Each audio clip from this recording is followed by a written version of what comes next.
Hi കൂട്ടുകാരെ, എല്ലാവരും സുഖമായിരിക്കുന്നു. ഇന്ന് നമ്മൾ ഉണ്ടാക്കാൻ പോകുന്നത് കിഴങ്ങ് മെഴുക്കുവരട്ടിയാണേ.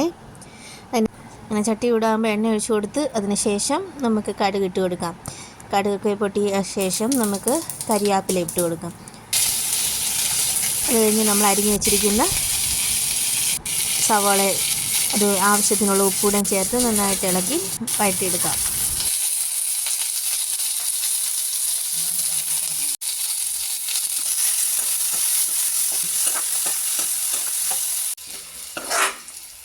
നമ്മൾ അരിഞ്ഞു വെച്ചിരിക്കുന്ന കിഴങ്ങ് ഈ സമയം ഇട്ട് കൊടുക്കാവുന്നതാണ്.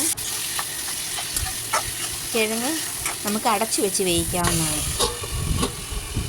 കിഴങ്ങ് വെന്ത ശേഷം